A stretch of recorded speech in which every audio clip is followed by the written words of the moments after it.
इंसान में प्रतिभा नाम की एक चीज होती है।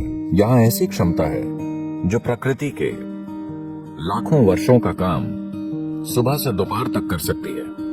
अगर जरूरी कोशिश की जाए तो आप जागरूकता से ऐसा कर सकते हैं। अगर जरूरी स्थिति बनाई जाए तो उस व्यक्ति का सफल होना तय है।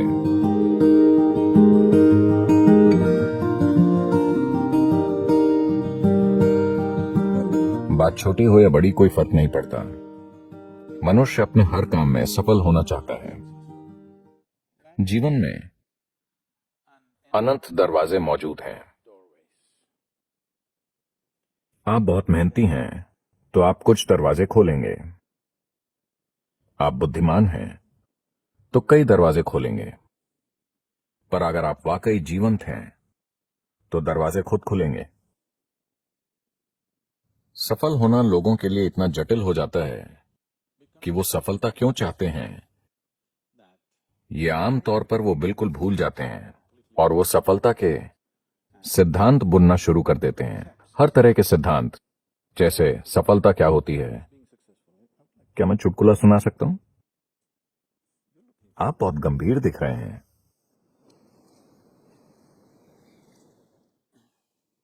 भारत में एक आदमी था, शंकरन पिल्लई। अच्छा, ये जॉन स्मिथ की तरह है।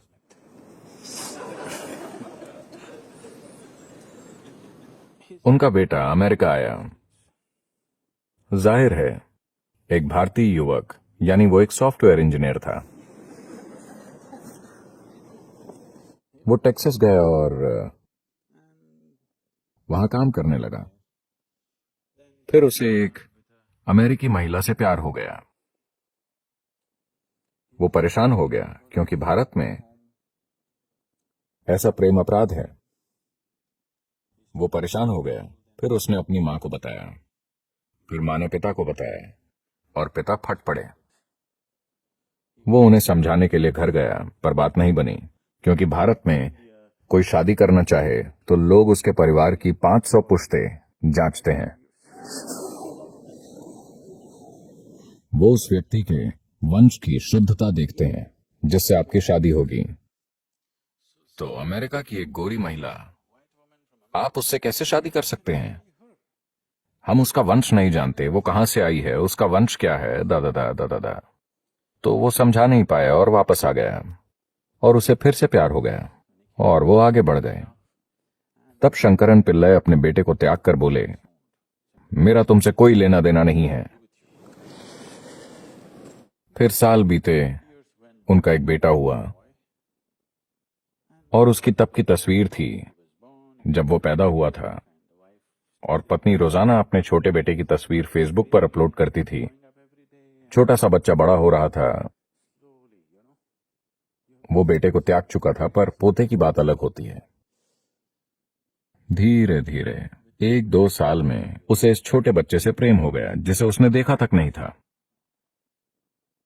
फिर लोग अमेरिका से उसके पास आने लगे, अरे आपने अपने पोते को नहीं देखा?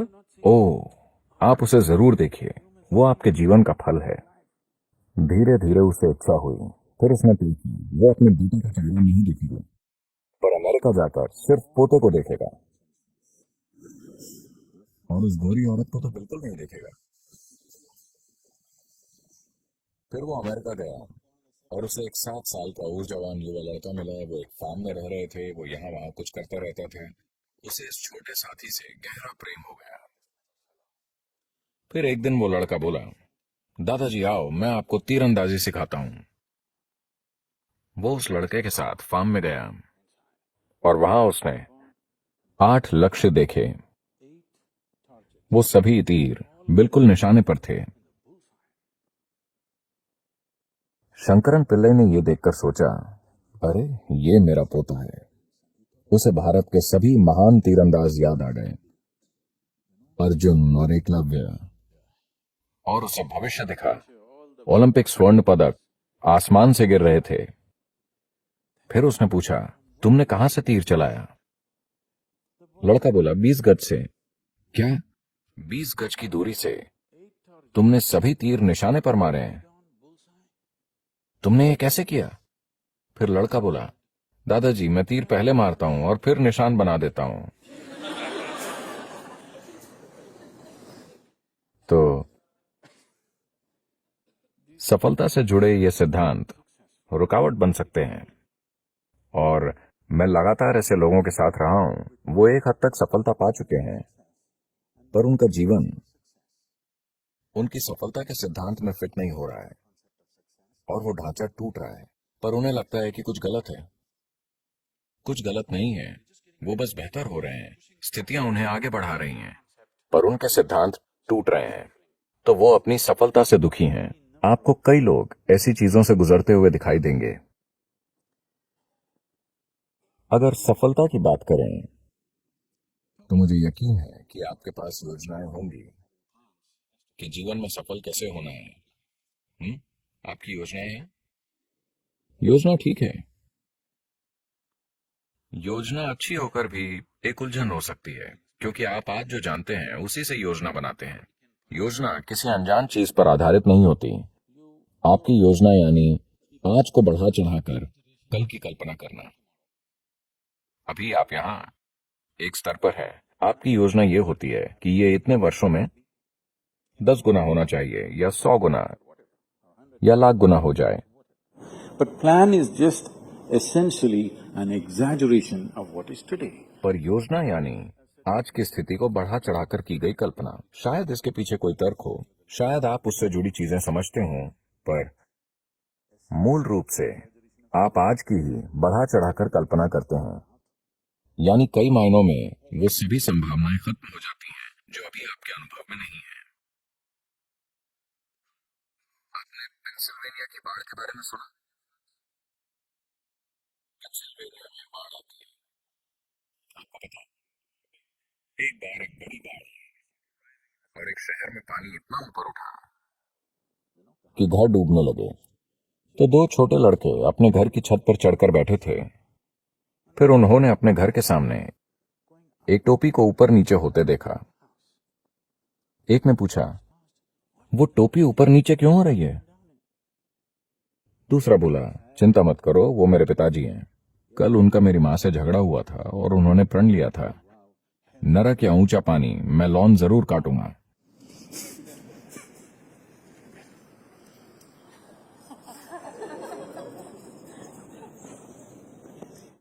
तो योजनाएं परेशानी बन सकती हैं। योजनाएं बनाना अच्छा है, पर ज्यादा जरूरी यह है कि एक उद्देश्य हो।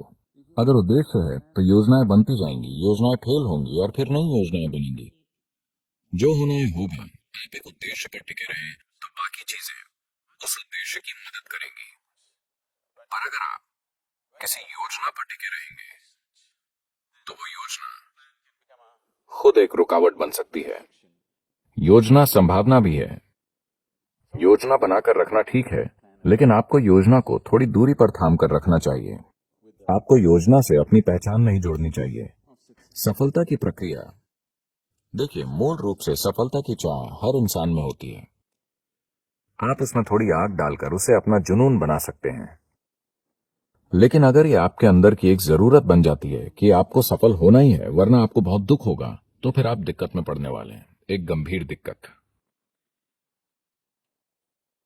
हमारे जुनून जहर बन सकते हैं। If we start becoming resentful for the non-fulfillment of those passions, हमारे जुनून जहर बन सकते हैं अगर हम उन जुनून के सफल न होने पर नाराज होने लगे। तो जहर बनने से मेरा मतलब है कि आज ये दिखाने के लिए काफी मेडिकल और वैज्ञानिक सबूत हैं कि नाराज होने पर, जब आप किसी चीज से गुस्सा होते हैं या चिड़चिड़े होते हैं, तो आज डॉक्टर चेक कर सकते हैं। हम आपका खून लेकर ये देख सकते हैं कि आप अपने सिस्टम में जहर डाल रहे हैं। ये वो जहर है जो आप पीते हैं पर दूसरे के मरने की उम्मीद करते हैं। जीवन ऐसे नहीं चलता। अगर आप जहर पिएंगे तो आप मरेंगे, यही ठीक है। यही ठीक है ना? आप जहर पिए तो आपको मरना चाहिए, मैं जहर पीकर उसे मारना चाहता हूं, ऐसा नहीं होता। like that. तो ऐसी भावनाएं हमारी क्षमता को छीन लेती हैं। देखिए, इंसान में प्रतिभा नाम की एक चीज होती है, हर इंसान में होती है। वो उसे जीवन में कभी ना कभी छूता है। पर प्रश्न ये है कि आप उसे कितनी बार छूते हैं, यही प्रश्न है। You sparked once in your lifetime. That's not good enough. You must be sparking all the time, isn't it?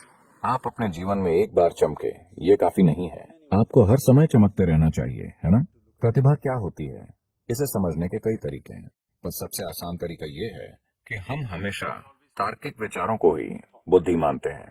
नहीं, तार्किक विचार शायद अगले 25 वर्षों में बेकार हो जाएगा, क्योंकि तब शायद आपका कंप्यूटर हर तरह के तार्किक विचार पैदा करने के काबिल हो जाएगा, आपसे कहीं बेहतर और कहीं ज्यादा तेज। तो प्रतिभा को छूना यानी अपने अंदर मौजूद बुद्धि का दूसरा आयाम छूना। आपने नाश्ते में क्या खाया?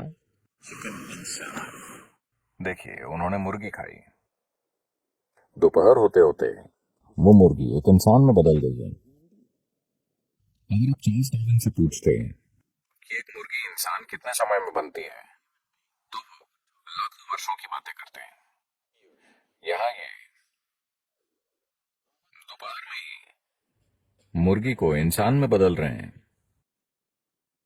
So there is an intelligence here. There is a competence here. तो यहाँ एक बुद्धि और क्षमता है जो प्रकृति के लाखों वर्षों के काम को बस दोपहर में ही कर सकती है। बस ये है कि ये बुद्धि अचेतन स्थिति में है। अगर कोशिश की जाए तो आप हर अचेतन प्रक्रिया को एक जागरूक प्रक्रिया में बदल सकते हैं। जागरूकता में अगर इस बुद्धि की एक बूंद भी आपको मिल जाए तो अचानक जीवन एक जादू की तरह चमक उठेगा। जो काम लोग मुश्किल से करते हैं वो आपके लिए आसान होगा। अब जब मैं बुद्धि कहता हूं तो लोग हमेशा ये सोचते हैं, अगर मैं लोगों से पूछूं कि बुद्धि कहाँ है तो सभी हमेशा यही कहेंगे, है ना? वो ये या ये या ये या ये नहीं कहेंगे। पर आपके शरीर की एक कोशिका आपके दिमाग से कहीं ज्यादा काम कर रही है। डीएनए का एक अणु 1 मिनट में इतने लाखों काम कर रहा है कि आप कभी समझ ही नहीं सकते, है ना? तो योग में या योग विज्ञान में हम कभी भी किसी चीज को मन नहीं मानते। मन जैसी कोई चीज नहीं होती। एक भौतिक शरीर है और एक मानसिक शरीर है। शरीर से सोचना सीखना होगा। ये एक छोटा सा सेशन है। अभी ये बात नहीं करनी चाहिए, पर यह बताना जरूरी है। कई चीजें हैं जो मैं खुद एक ही समय में करता हूं, क्योंकि कोई मुझे बताता है। अभी इस सत्र से पहले कोई कहता है, सदगुरु इस इमारत की योजना बनानी है, क्योंकि हम सब कुछ खुद करते हैं। अब यहां से जाने से पहले मेरा बिल्डिंग प्लान तैयार होगा। वो अभी यहीं बनेगा, क्योंकि मेरे दिमाग में 12 से 14 चैनल वाकई चलते रहते हैं। सिर्फ दिमाग में ही नहीं, शरीर से भी सोचा जा सकता है। आप शरीर से सोचना सीख लें तो कभी सिरदर्द नहीं देगा। यह सबसे अच्छी बात है। इतनी जिम्मेदारियां हैं और कई चीजें एक साथ चल रही हैं, तो क्या तनाव नहीं होता? बिल्कुल नहीं होता, क्योंकि आप अपने एक गहरे आयाम का इस्तेमाल कर रहे हैं और सभी कर सकते हैं। यह आयाम सभी में है। शायद आपके तर्क का स्तर किसी दूसरे से कम हो, सभी की तार्किकता अलग अलग होती है, पर हर इंसान, अगर आप एक गाजर खाते हैं तो उसे पचा सकते हैं। यानी आप में बुद्धि का एक और आयाम है। हाँ, अगर कोई व्यक्ति ऐसी स्थिति बनाए कि सिस्टम के अंदर जो भी है वो आपके लिए उपलब्ध हो, तो ऐसे व्यक्ति का सफल होना तय है।